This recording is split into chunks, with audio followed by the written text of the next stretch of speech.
Hello. नमस्ते sir. अरे नमस्ते डॉक्टर दयाल जी। जी सर, आई होप कि मेरी आवाज़ आपको आ रही होगी अच्छे से। बिल्कुल, यू आर फाइनली ऑडिबल। मेरी आवाज आ रही यस। है आपको क्लियर? जी हाँ सर, एकदम ओके परफेक्ट। ओके। ओके। सो चलिए, तो यानी आज का सेशन वेलकम अच्छे यू। से होगा। Yes sir. So welcome you all here on this session, and this is my fourth episode with Dr. Mahan sir on the special session for the betterment of homeopathy, that is the weekend homeopath series, and this is fourth episode, and this is going to be very special because today's topic is case taking. I think case taking is the whole and soul and everything for the homeopathy. So, really little introduction about sir. Sir name is Dr. Mahan sir. Sir is from Bhopal. Sir has completed his BHMS from Bhopal and MD from Bharati Vidyapeeth Pune. And sir also completed his CCH and SVD from Mumbai. And currently, sir is working as an assistant professor in RKDF University in Bhopal. I'm right, sir? Thank you so much doctor Dayal ji. और मैं And अपनी yes, तरफ से there भी is आपका introduction एक दे दूं। कुछ हमारे भी कुछ sure, स्टूडेंट्स जुड़े हुए हैं। sure, sure, तो sure, sure, जो sure, sure. हमारे सामने हैं डॉक्टर देवी दयाल जी, तो Yes, basically sir. He is from Lucknow. बाकी he is pursuing his graduation from Bharati Vidyapeeth Pune, and along with he is a very good anchor, orator, and as well as a doctor. And he has Thank you also so much, sir. completed a CCH, that is a specialist course in child and hospitality. And I think you had also completed your BNYs, naturopathy and yoga. Yes, sir. Yes, sir. From Bharati Okay, Vidyapeeth Ayurveda okay, very College. nice. Okay okay, Yes, so sir. Nice. तो आज चालू करते हैं आज का अपना session. तो Yes. बताइए। So, तो जैसा कि yes, yes, sir. सो मैंने सर को इस टॉपिक के लिए इसलिए चुना बिकॉज सर ने हमें पढ़ाया है। I know about sir. और सर चूंकि एक टीचर भी है, एक अच्छे होम्योपैथ हैं, और सर काफ़ी ज़्यादा केसेस देखते हैं। और हाँ, एक और बात, सर के बारे में बोलने के लिए बहुत कुछ है, बट सर साथ में Vijay homeopathic clinic and research centre के डायरेक्टर और फाउंडर भी हैं, जहाँ पे ये बहुत सारे क्रॉनिक एंड एक्यूट केस को हैंडल करते हैं रोज। और काफ़ी अच्छा एक्सपीरियंस है सर के पास, बहुत सारे स्टूडेंट सीखने के लिए आते हैं सर के पास। तो सर मैंने इस टॉपिक के लिए आपको इसलिए चूज किया बिकॉज आप सर केस आपकी तो रोज की केस टेकिंग होती ही है आपके क्लिनिक पे, लेकिन सर आप बच्चों को पढ़ाते भी हैं, तो आपको पता है कि क्या क्या बेसिक्स प्रॉब्लम्स आती हैं जब हम केस टेकिंग की बात बिल्कुल करते हैं। बिल्कुल। तो जो पहला क्वेश्चन है सर देखिए। मेरा आपसे है सर, हम्म, तो सर यही है कि सर बोलिए बोलिए। क्या रोल है और क्या इंपॉर्टेंस है केस टेकिंग का होम्योपैथी के अंदर। सर प्लीज बताएं देखिए हमें इसमें। देखिए, ये जो पहला जो आपका क्वेश्चन है, ये बहुत ही यानी जो सटीक क्वेश्चन है। तो ये सबसे बड़ा एक डाउट भी है, और एक अपने आप में that is one of the obstacle in the field of homeopathy के। सब आता है, सबको सब आता है, बट एक जो चीज है जो in the beginning when we have started our course of BHMS, तो यस एक सर। जो चीज हमको पढ़ाई जाती थी, that homeopathy is a branch of science, है ना, which deal with yes sir. Art and science. तो एक जो आर्ट भी है, एक साइंस भी है। तो साइंस का part is a different part that we learn in our 4.5 year course and 1 year internship. But जो यस सर। आर्ट का पार्ट है, जो एक आर्ट होती है, तो वो जो आर्ट है वो किसी बुक में नहीं है। ये person to person, doctor to doctor, book to book, college to college बदलती रहती है। क्यों? डेफिनेटली सर, क्योंकि ये डेफिनेटली। एक अनुभव है। क्योंकि एक अनुभव है। ये मैं आपको नहीं बता सकता हूँ, ये कई बार खुद ब खुद एज अ जेनरोसिटी आपके अंदर आती है। बट हाँ, कुछ पॉइंट्स हैं जो मैं आज आप लोगों के साथ शेयर करूंगा एज अ केस टेकिंग के, सो डेट योर केस टेकिंग का जो आपका जो हर्डल है, वो कहीं ना कहीं आप उसको आसानी से पार कर पाए। तो श्योर सर। पहली चीज जो एक क्लिनिकल प्रैक्टिस में, चाहे वो एलोपैथी हो, चाहे अपनी आयुर्वेदिक हो, होम्योपैथिक हो, any field, from the field of to cure any person, तो उसमें case taking as a main objective के तौर पे काम करता है। Yes sir, very true sir. तो जो केस टेकिंग तो जो केस टेकिंग है, तो सभी में बहुत इंपॉर्टेंट है। बट आजकल ऐसा देखा गया कि अदर जो साइंसेस हैं, अदर जो स्कूल्स ऑफ मेडिसिन हैं, वो इसको सबसे कम इंपॉर्टेंट देते हैं। अब वो पता नहीं क्यों है, क्या है, that is another topic of discussion. But as a homeopath, I want to share कि अपन को we have to always focus on case taking, क्योंकि अगर आपका ये पार्ट इंपॉर्टेंट है, तो मेरा जो अनुभव रहा है सिंस 2015 क्लिनिक का और 2009 जब से मैं इस होम्योपैथी से जुड़ा हूँ, कि अगर आपका केस टेकिंग स्ट्रांग है या ये पॉइंट स्ट्रांग है, तो आपके सामने रेमेडी खुद ब खुद पेशेंट बोल के जाता है।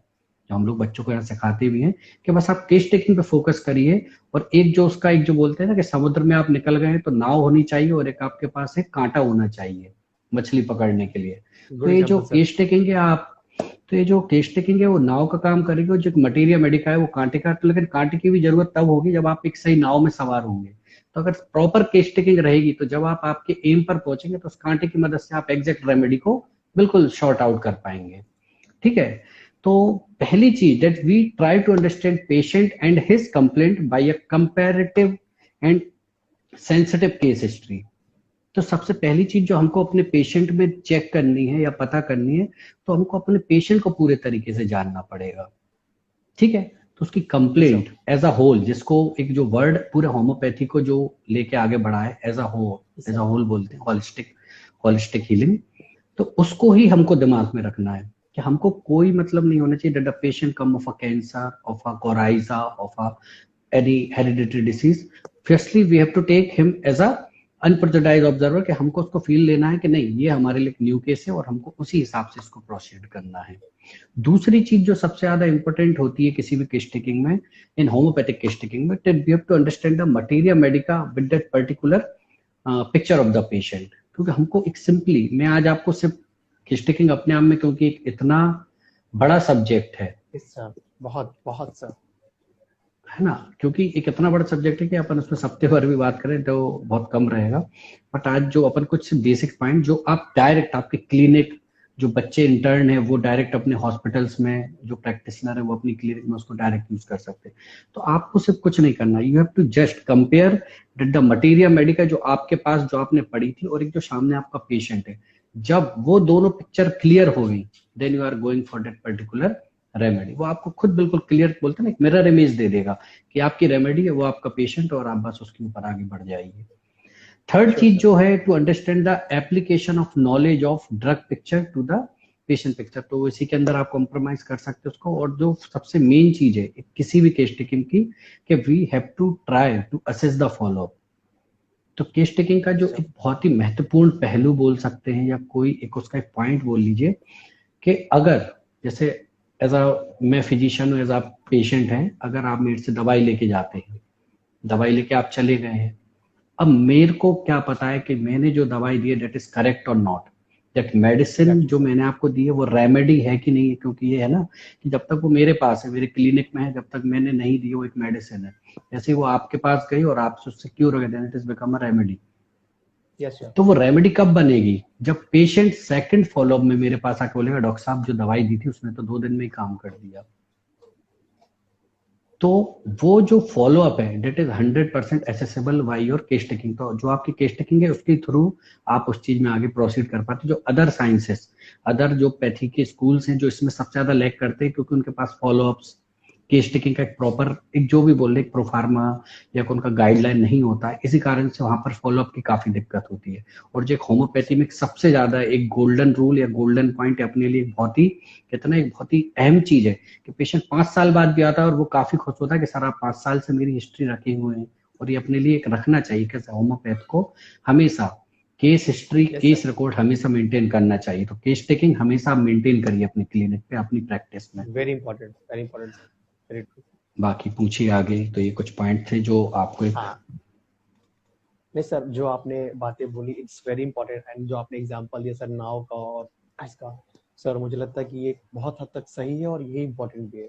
सर हम दूसरे क्वेश्चन पे आते हैं। तो एज बीइंग अ स्टूडेंट जब मैंने भी इस चीज़ों को देखा, हम भी पढ़ते आ रहे हैं कि case taking from first year, लेकिन सर जब हम लास्ट ईयर तक निकलते हैं, बीच में बहुत सारी चीज़ें होती हैं, कभी माइंड एलोपैथी में जाता है, कभी यहाँ वहाँ।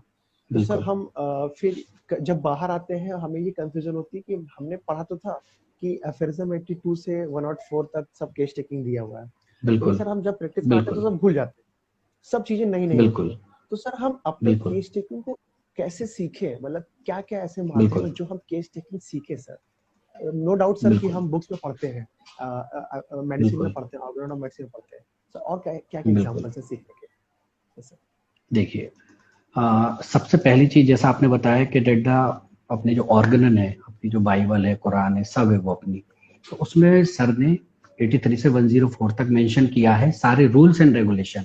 वो अपनी गाइडलाइन है, जैसे लॉ की बुक होती है, सारे गाइडलाइन है, इसमें अपने सारे गाइडलाइंस है। तो 83 से 104 में सर ने सभी कुछ बताया हुआ है कि what you have to do and what you have don't have to do during the case taking, क्या करना है क्या नहीं करना है। ठीक है, तो लेकिन ठीक है, 103 83 से 104 तक जो दिया हुआ है आप उसको पढ़ लें, समझ लें, बहुत अच्छी बात है। नहीं तो एज पर मेरा जो क्लिनिकल एक्सपीरियंस रहा है, तो एक जो सबसे पहली चीज जो 83 में बोली गई है वो सबसे बेस्ट है। अगर आप 83 अफोरिज्म समझ लेते तो आपको 104 तक जाने की जरूरत नहीं है, आपको कोर सर ने वहीं पर ही दे दिया है। तो अगर आप 83 सबके पास ऑर्गेनन होगी, एक बार सब पढ़िएगा, मैं उसका कोर एक जनरली बता देता हूँ आपको कि उसमें जनरली उन्होंने सर ने बस इतना ही बताया है कि we have to be vigilant, कि हमको एक दूरदर्शिता वाला एक जो बोलते हैं ना, और एक अनप्रेजुडाइज ऑब्जर्वर होना है। और केस टेकिंग में ये दो पॉइंट सबसे ज्यादा आपके इंपॉर्टेंट है कि आपका जो माइंड होना चाहिए वो थोड़ा सा वास्ट होना चाहिए, प्लस जो आपका फोकस होना चाहिए वो अप टू द पेशेंट के बिल्कुल अनप्रेजुडाइज एज अ ऑब्जर्वर, उसकी सिर्फ प्रॉब्लम पे होना चाहिए। Very important sir.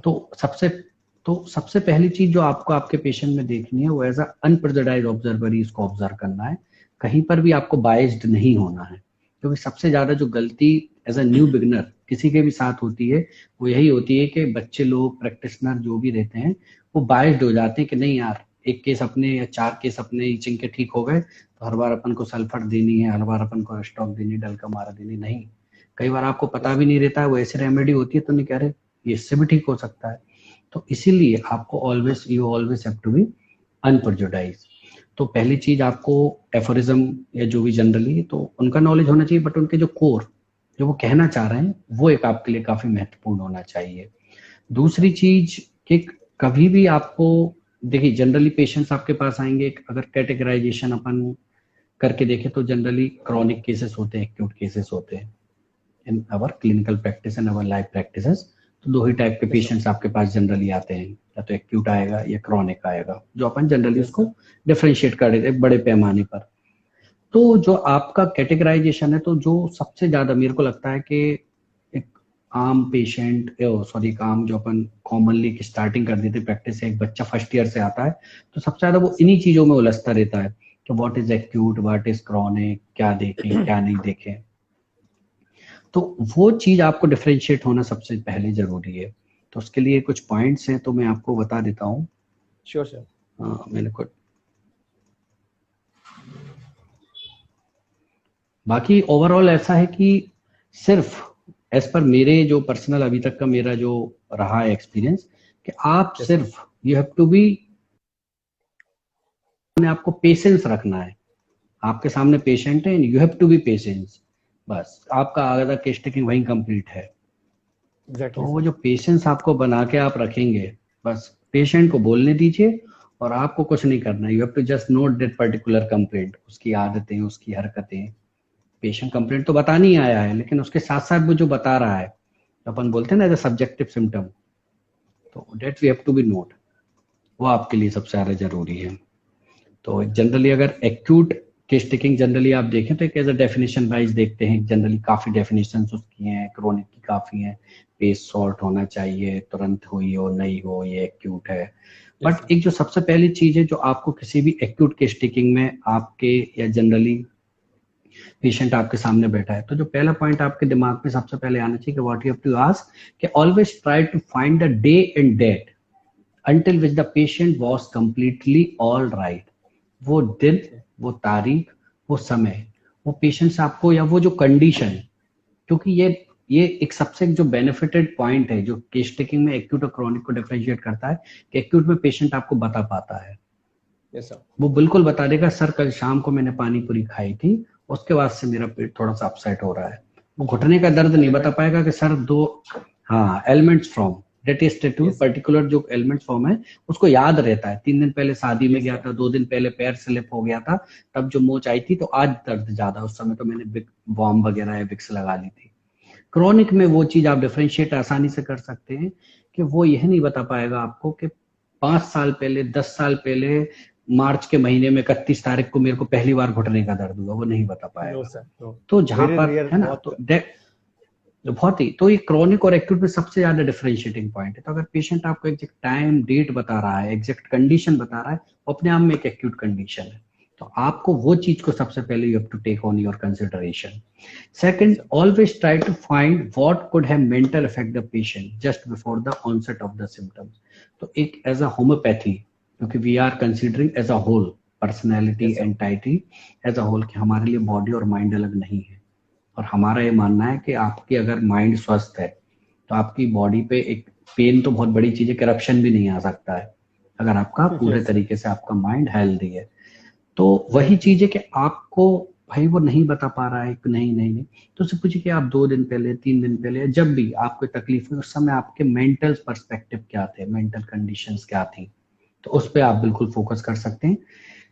कुछ भी हो सकता है, एक जनरली क्योंकि सेंसिटिव है तो एक छोटा सा सप्रेशन भी उसको अफेक्ट कर सकता है, थोड़ा सा ग्रीफ, थोड़ा सा एंगर, थोड़ा सा इंसल्ट Yes, बहुत sir. आसानी से बहुत सारे उसको elements अफेक्ट कर सकता है। बिल्कुल। एक mental एग्जांपल के levels, तौर sir. पे बताऊं कि बिल्कुल बिल्कुल, अब जैसे कई, एक रिसेंट का केस भी था तो, और एक एग्जांपल भी है कि एक बच्चा था, नॉर्मली रिजल्ट आया, फेल हो गया, बिल्कुल ब्राइट स्टूडेंट था, मार्क कम आए, इन द कंडीशन ऑफ उसको ऐसा लगा कि वो तो फेल ही हो गया, उसकी जो पोजीशन लॉस कर दी उसने।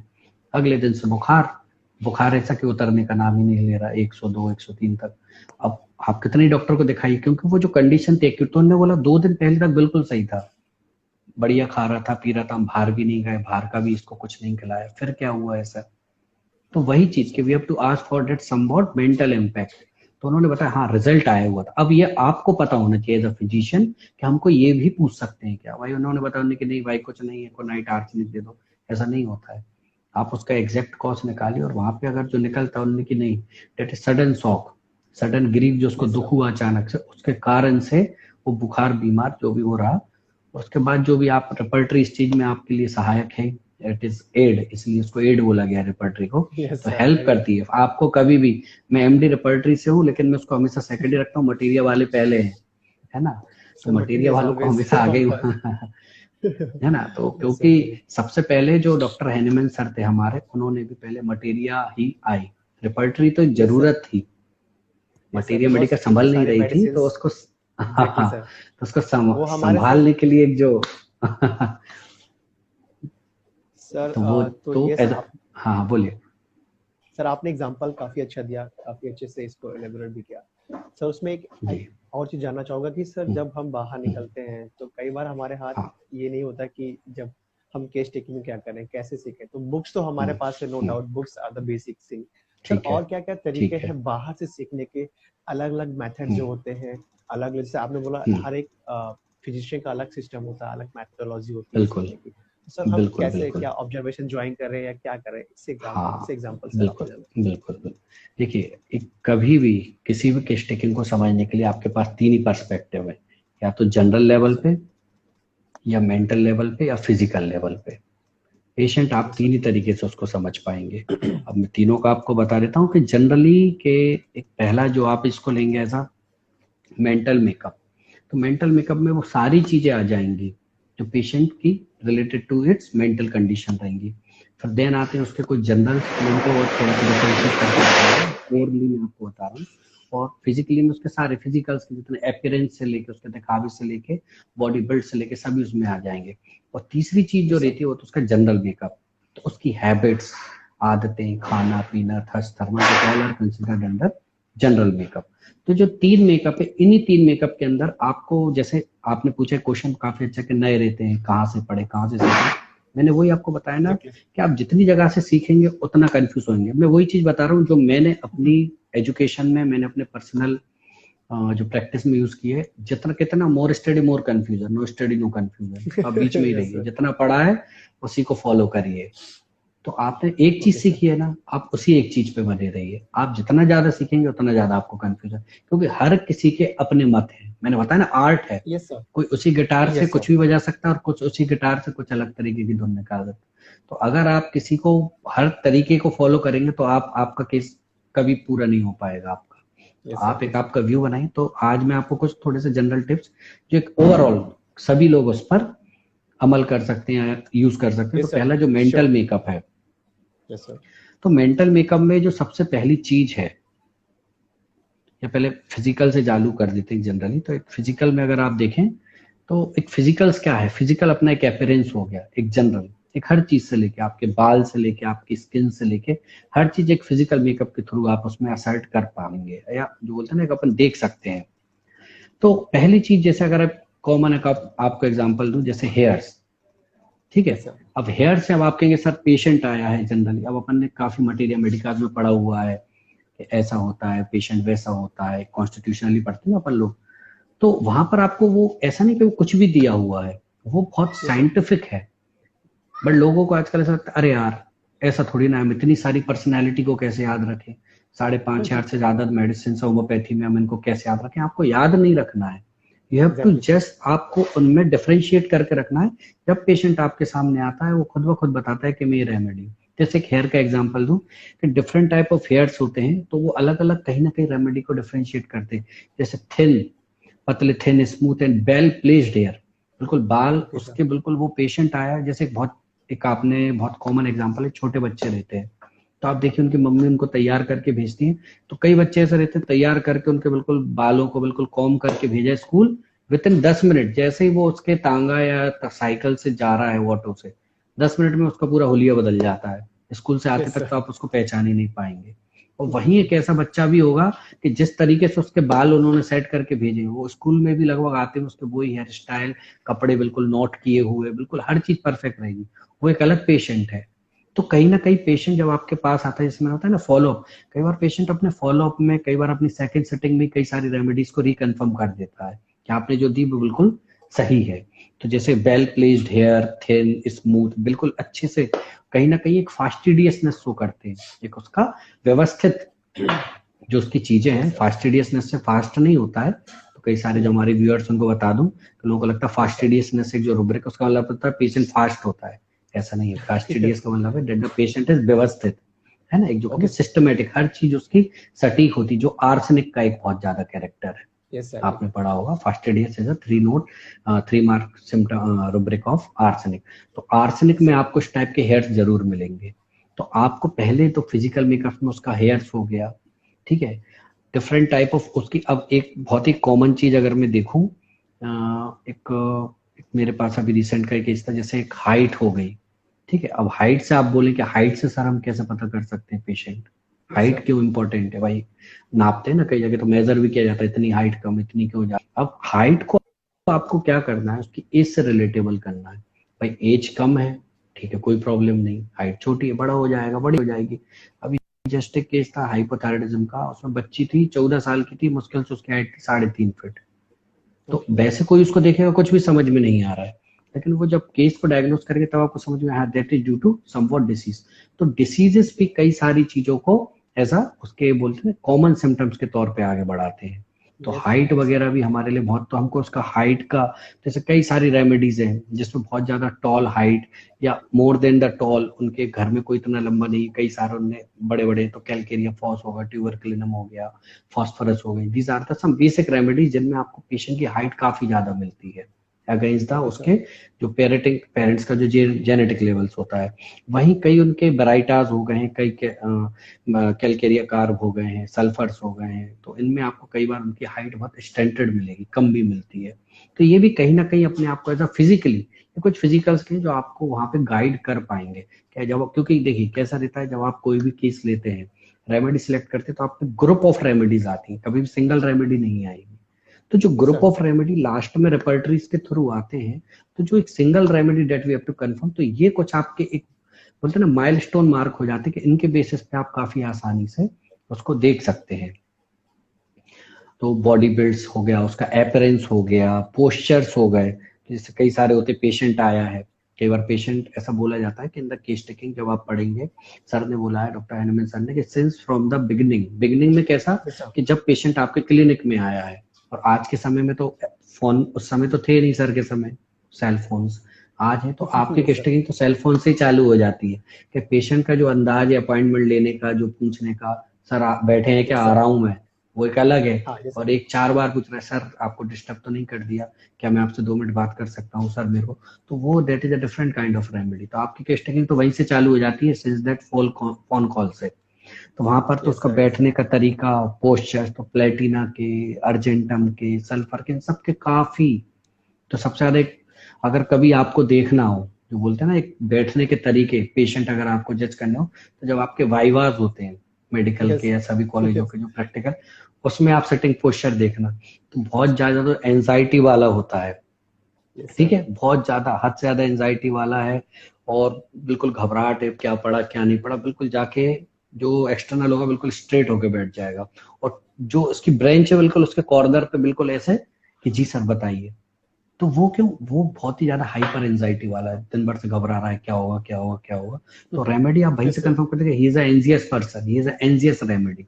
और वही है कि कैजुअल आके बिल्कुल आराम से बैठा हुआ, हाँ सर पूछिए कोई प्रॉब्लम नहीं, तो वो लग ही नहीं रहा क्योंकि वो शुरू से कैजुअल है। तो कहीं ना कहीं वो सिटिंग पोस्चर्स, उनका appearance, that is also much important your during your case taking. और एक और चीज जो, एक जैसे स्टार्टिंग की बात करें कि सिंस के आपका पेशेंट आपके पास एंट्री कर रहा है, बैठा है, तो सबसे पहले एक जो प्रीलिमिनरी डाटा होता है, तो एक जनरली होता है क्यों यस भरे, सर। नाम, एज, सेक्स, एड्रेस, ये क्यों इंपॉर्टेंट है, इनका भी अपने आप में बहुत इंपॉर्टेंस, नहीं तो नहीं लेना चाहिए, 1 मिनट तो इसमें खराब हो जाता है, बहुत जरूरी है। एक सिंपल सा एज फैक्टर भी, अब पेशेंट आया उसने बोला है भाई क्या है, उन्होंने कि मेरी 31 साल उम्र है, ठीक है, यस 31 सर। साल उम्र है। लेकिन आप जब वो आया तो आपने देखा काफी ज्यादा एजेड लग रहा था या काफी ज्यादा यंग लग रहा था। तो ये भी कहीं ना यस सर। कहीं दोनों फैक्टर उसकी केस टेकिंग में हेल्प कर सकते हैं। कैसे? सर यस अब मान डेफिनेटली। लीजिए उसने अब 31-32 साल उसने उम्र बताई, अब आपने बोला कि ठीक है, अभी तक शादी क्यों नहीं करी, आपने मैरिटल स्टेटस पे लिख तो नहीं, मैरिड होने के 32 साल का हो गया है, शादी क्यों नहीं करी। या तो आप उससे डायरेक्ट पूछ सकते हैं कि ओके कोई प्रॉब्लम, पर्सनल प्रॉब्लम, कोई जनरल चीज, पेशेंट बिल्कुल बताता है। वो बोलेगा कि नहीं सर, घर में छोटी बहन है, उनकी शादियां करनी है, then after I go for my marriage, हमारे यहाँ जिम्मेदार हूँ, घर में बड़ा कोई नहीं है, मैं ही सबसे बड़ा हूँ। यस तो सर। आप देखिए ना, he is a highly conscientious remedy, बहुत ज्यादा जिम्मेदार रेमेडी है, वहीं से क्लियर हो गया। तो अब सर आपकी केस रिस्पॉन्सिबिलिटी। टेकिंग का कहीं ना, हाँ रिस्पॉन्सिबिलिटी टेकिंग वाला है, तो वहीं से आपकी रेमेडी। अब ऐसा नहीं कि अपन को वहीं उसकी दवाई लिख के और तो